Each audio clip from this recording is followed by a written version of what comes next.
Muy buenos días, mis hermanos. ¿Cómo seguimos? Ya un largo periodo de encierro y creo que algunos hermanos varones ya están expertos en la cocina. Algunas señoras que no cocinaban, bueno, empezaron a cocinar y aprendieron. Qué bueno, hemos aprendido, pues el jabón acción siempre seca las manos, pero ahí vamos con la ayuda del Señor. Muy bien, hoy en estos días estaba pensando en que en el ayuno congregacional que tuvimos en febrero se proyectó la película El progreso del peregrino. ¿Sí se acuerdan ustedes? Esta película está basada en el libro que escribió un predicador bautista llamado Juan Bunyan en el año de 1675 y cuyo protagonista es un hombre llamado Cristiano. El filme, mis hermanos, trata de resumir en 2 horas todos los ataques que pueden experimentar, que un cristiano puede experimentar durante toda la vida, marchando por este mundo hacia la ciudad celestial. Y sí, la vida, mis hermanos, es como un viaje, donde hay marchas, donde hay detenciones, trabajos y reposos, días resplandecientes y días oscuros, cruentas batallas que unas se pierden, otras también nos llevan a grandes victorias, momentos de actividad, pero también momentos de pausa, como está el mundo en la actualidad. Nunca imaginamos, cuando estábamos haciendo el programa y fuimos a poner dentro del programa esta película, que algunos de nosotros estaríamos experimentando algunos de estos episodios que experimentó Cristiano, porque la vida es un viaje. Miremos hoy la historia de un viaje y sus consecuencias. Y vamos a dirigirnos al libro de Lucas, capítulo 10, los versículos 25 en adelante, y ustedes conocen esa historia. Y a propósito, esta sería la semana de énfasis social en nuestro programa, y vale la pena hablar del buen samaritano. Y si algún título quiere colocarle al mensaje es, hoy hablamos de las paradas en el camino, las pausas en el camino. Y dice, y aquí un intérprete de la ley se levantó y dijo para probarle a Jesús, maestro, ¿haciendo qué cosa heredaré la vida eterna? Él le dijo, ¿qué está escrito en la ley? ¿Cómo lees? Aquel respondiendo dijo, amarás al Señor tu Dios con todo tu corazón y con toda tu alma y con todas tus fuerzas y con toda tu mente y a tu prójimo como a ti mismo. Y le dijo, bien has respondido, haz esto y vivirás. Pero él, queriendo justificarse a sí mismo, dijo a Jesús, ¿y quién es mi prójimo? Respondiendo Jesús dijo, un hombre descendía de Jerusalén a Jericó y cayó en manos de ladrones, los cuales le despojaron e hiriéndole se fueron, dejándole medio muerto. Aconteció que descendió un sacerdote por aquel camino y viéndole pasó de largo. Asimismo un levita, llegando cerca de aquel lugar y viéndole pasó de largo. Pero un samaritano que iba de camino vino cerca de él y viéndole fue movido a misericordia. Y acercándose, vendó sus heridas echándoles aceite y vino. Y poniéndole en su cabalgadura, lo llevó al mesón y cuidó de él. Otro día al partir, sacó 2 denarios y los dio al mesonero y dijo, cuídamele y todo lo que gastes de más, yo te lo pagaré cuando regrese. Qué historia tan bonita. ¿Quién pues de estos 3 te parece que fue el prójimo del que cayó en manos de ladrones? Él dijo, el que usó de misericordia con él. Entonces Jesús le dijo, ves y haz tú lo mismo. Bueno, esta es una historia bonita. Hay una conversación y hay un cuestionamiento de un intérprete de la ley judía con Jesús. Y él está indagando lo que ya sabe. Hay personas que les gusta corchar a la gente, pero de pronto salen corchados con las respuestas. Se dice, en una ocasión estaba el gran Mahatma Gandhi en la universidad en Londres y había un profesor que no le caía bien Gandhi realmente y trataba siempre de corchar al pobre Gandhi. Un día le dijo, señor Gandhi, Si fuéramos por el camino y de pronto te encuentras con una bolsa de dinero y una bolsa de sabiduría, ¿cuál escogerías tú? Y entonces Gandhi le dijo, yo escogería la bolsa de dinero, me llevaría la bolsa de dinero. Y él, como para decirle que era bruto, dijo, pues yo escogería la de la sabiduría. Y la respuesta de Gandhi fue, cada uno recoge lo que le falta. Bueno, aquí hubo una pregunta también capciosa de un intérprete de la ley a Jesús. ¿Y eso de capciosa qué es?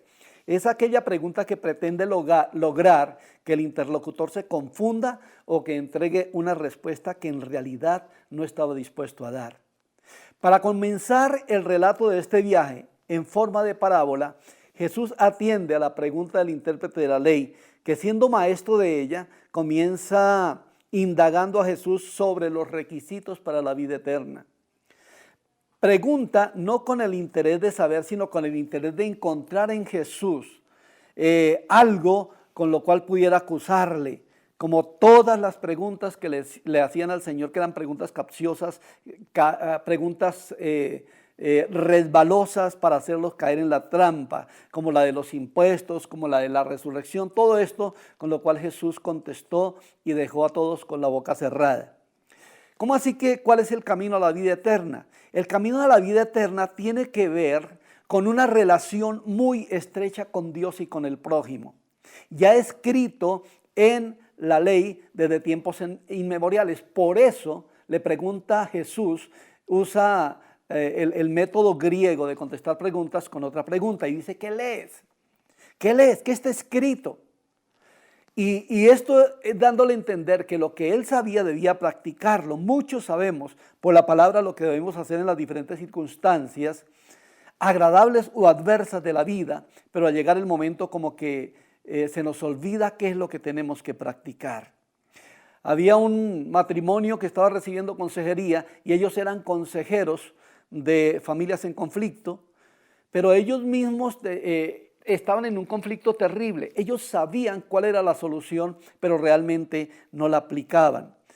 Entonces viene la autojustificación. Y dice, ¿cuál es mi prójimo? Y ahí es donde entra este pasaje, las pausas o las paradas en el camino. ¿Cuáles fueron las paradas de los caminantes? Primero que todo tenemos una pausa obligatoria o una parada obligatoria. Y a esto me refiero con el caminante judío. Un judío iba de Jerusalén a Jericó. Y se estima que la distancia de Jerusalén a Jericó era de unos 25 kilómetros. Es decir, como ir de aquí, de Bogotá hasta Cajicá. Y la historia dice que este camino era un camino muy peligroso, muy propicio para emboscar. En los días de Jesús vino a ser conocido como el camino sangriento y por este camino andaba un judío, equivalente hoy a un cristiano, un hijo de Dios que de repente se encontró con unas personas, unos personajes brutales que le hicieron tener una parada obligatoria en el camino. ¿Por qué una parada obligatoria? Porque lo golpearon, lo robaron y lo dejaron como medio muerto. Tenemos que andar con mucho cuidado en este mundo, hermanos, porque hay ladrones en el camino. No relata la parábola el motivo del viaje. Lo único que nos deja saber es que lo despojaron. Quiere decir que tenía sus recursos, tenía bienes. Y esos recursos y esos bienes significa que si se lo llevaron hay pérdidas. ¿Qué perdió este caminante en esa pausa o en esa parada obligatoria? Perdió sus pertenencias. Esto afectaba lógicamente su economía. Perdió la salud, porque la inhumanidad de los ladrones deja ver que no solo lo robaron, sino que lo golpearon, lo hirieron hasta dejarlo medio muerto. Y la técnica de ellos no ha cambiado. No solamente roban, sino golpean y hieren. Pero ¿qué otra cosa perdió aquel hombre? Perdió la paz. Es decir, su estado emocional quedó en conflicto. porque el estado emocional de una persona a quien roban y a quien golpean, yo creo que no llega a la casa riendo ni dando gracias por todo, a menos que sea un cristiano que sabe el versículo de dar gracias en todo. ¿Perdió tal vez sus sueños? ¿Perdió sus metas, sus objetivos? ¿Perdió la esperanza de vida en algún instante? Yo creo que sí. Entonces nosotros estamos en este momento en una pausa obligatoria. Veníamos caminando este camino de la vida y de repente un ladrón oculto, velado, microscópico, pero multiplicado en grandes ejércitos entre las naciones, tiene al mundo cautivo, lo tiene herido, lo tiene en una pausa obligatoria. Y a muchos les ha robado la salud con el contagio. Pero no solamente con el contagio, sino que a través del encierro también ha generado diversas enfermedades psicosomáticas, enfermedades emocionales. Bueno, este COVID-19 ha generado también pérdida de la economía, hasta pérdida de los sueños. ¿Qué ha perdido en este tiempo, hermano y hermana, amigo y amiga? Creo que hemos perdido muchas cosas. Pero lo que nunca podemos perder es la fe y la esperanza en un Dios poderoso. Este ladrón también ha logrado dañar considerablemente las emociones, multitudes experimentando picos muy altos de tensión, lo que ha desembocado en severos problemas familiares, conflictos. Y también ha logrado en muchos debilitar la fe, debilitar el ánimo, y esto es un problema mayor, mis hermanos, porque la fe es la fuerza más importante que podemos poseer como cristianos para poder triunfar en los momentos duros de la vida. Pero bueno, ¿cuál fue el fin de este caminante? Él esperaba una ayuda de alguien y muchos pasarían por este camino. Pero hay los que no paran, los que deben parar y hacer una pausa y no paran. La Biblia nos dice en esta parábola que el sacerdote y el levita, ellos sabían que tenían mejor una responsabilidad espiritual, una responsabilidad moral y filantrópica de parar para ayudar al prójimo. Pero hoy ignoraron su quehacer, ignoraron los mandatos, ignoraron la necesidad de aquel que estaba medio muerto. Y con esto quiero decir, hermanos, que muchos tienen religión sin práctica, sin acción devota. Para muchas personas, esta pausa que están pasando no les hablará nada, no les va a cambiar nada. Saldrán de ellos sin haber aprendido muchas lecciones que debieron aprender, sin haber ayudado a personas que debieron ayudar. El defiéndete como puedas, creo que seguirá vigente en muchas personas. Allá tú, aquí yo. Lo mío es mío y no lo comparto con nadie. Antes hubo un grupo, los ladrones, que dijeron: lo tuyo es mío, lo necesito, y se robaron todo lo que aquel hombre llevaba. Pero aquí hay un hombre que hace una pausa voluntaria. Uno, una pausa obligatoria, otros una pausa que no hicieron, pero aquí hay uno que pausa voluntariamente. Gracias a Dios, mis hermanos queridos, la Biblia dice en el Salmo 55, 22, echa sobre Jehová tu carga y él te sustentará, no dejará para siempre caído al justo. Pablo dice que experimentó momentos cuando estuvo derribado, pero no destruido.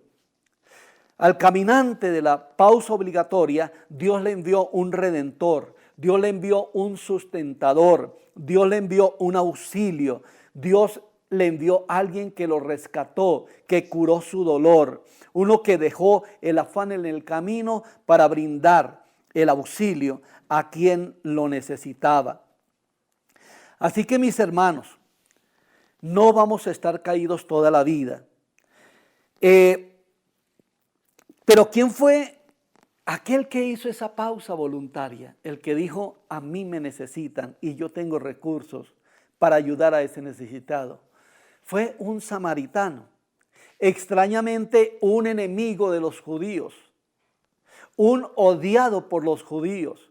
La historia nos dice que ellos no podían, que consideraban a los samaritanos perros, los consideraban gentiles, indignos de pertenecer al pueblo judío.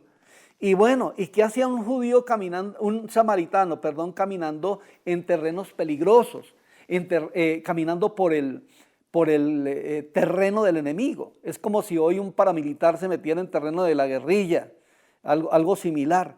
Pero el asunto es que, hermanos, él estaba recorriendo el mismo camino. Y es lo que pienso, que Dios actúa a veces de unas maneras que no pensamos.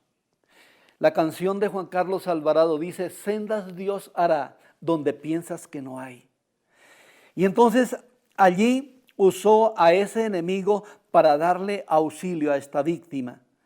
El samaritano podría haber cruzado también por el otro lado, como cruzó el sacerdote y el levita. Y hubiera podido pensar, bueno, ¿y este judío por qué tengo que darle ayuda a alguien que me desprecia?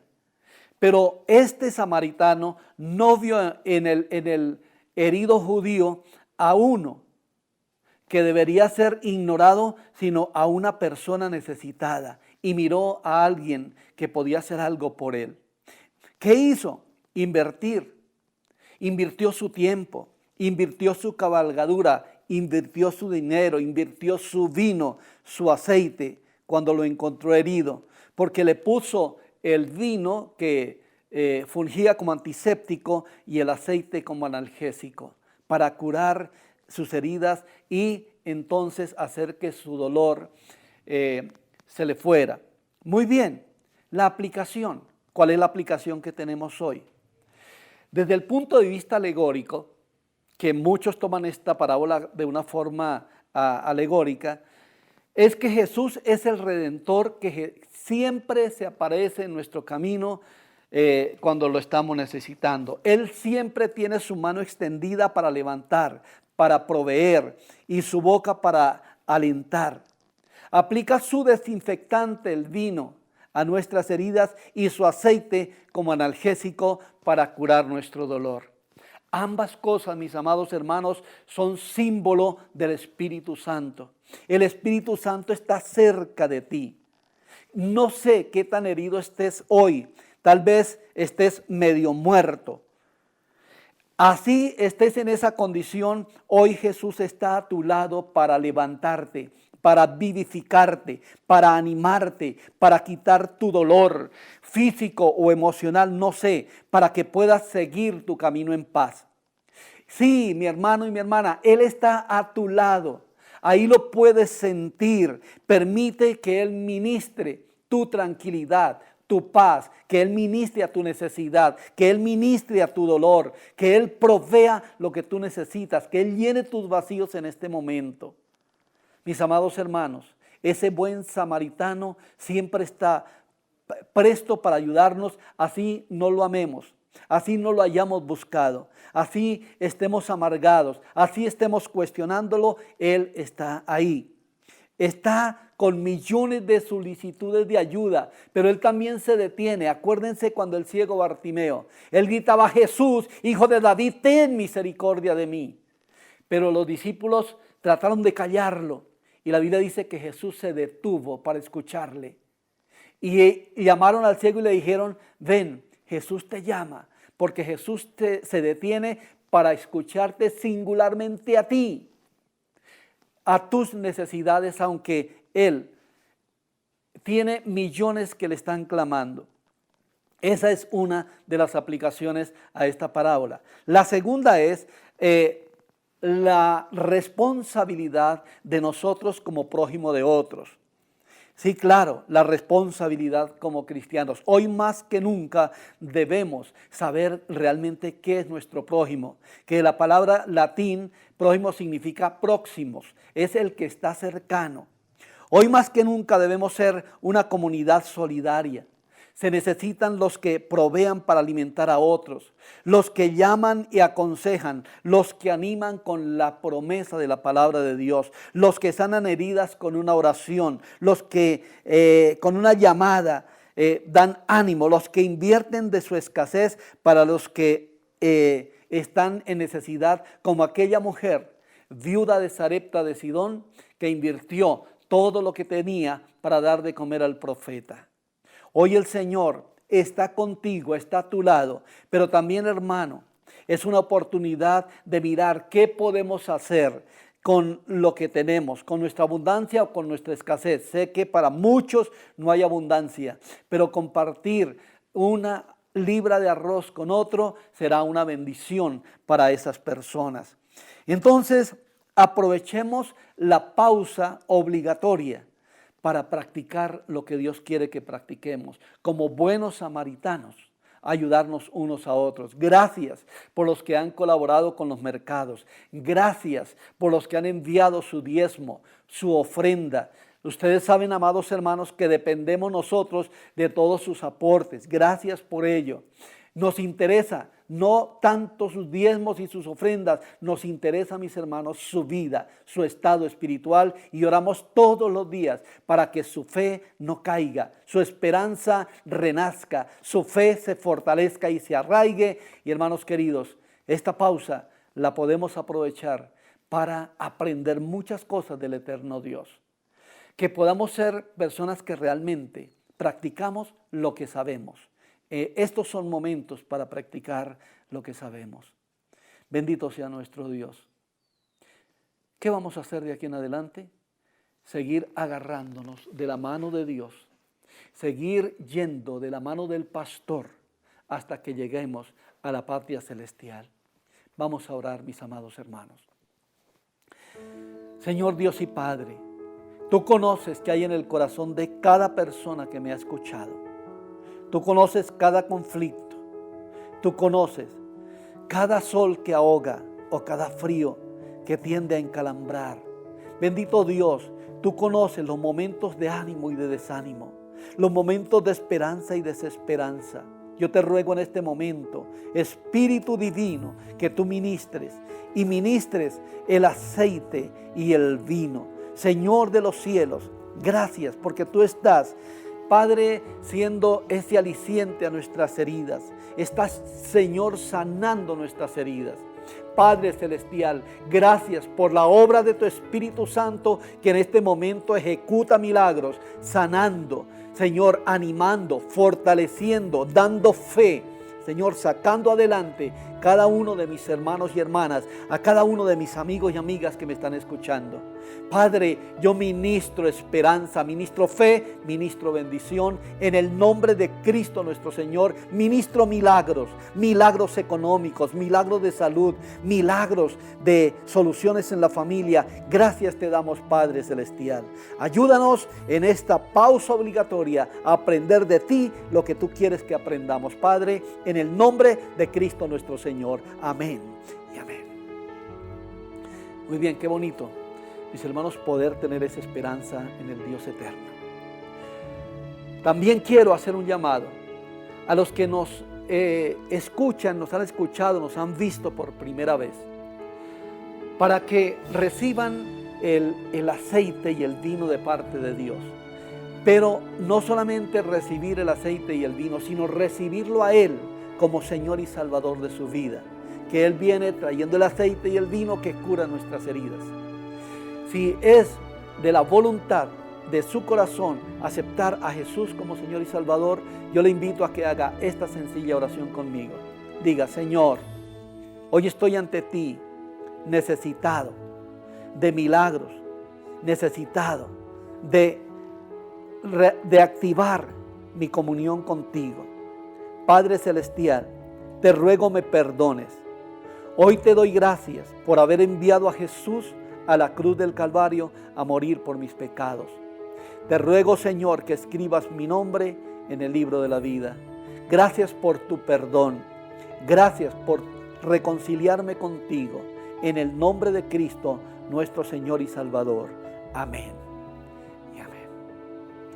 Muy bien, si hizo esa oración, yo le invito para que nos llame al teléfono que está en pantalla y pueda tener una asesoría, pueda tener una edificación espiritual y comience a conocer al Dios de la gloria, al Señor poderoso que sana sus heridas.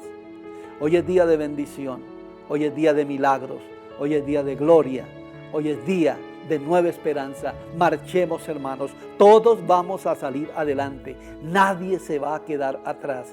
En el nombre del Señor volveremos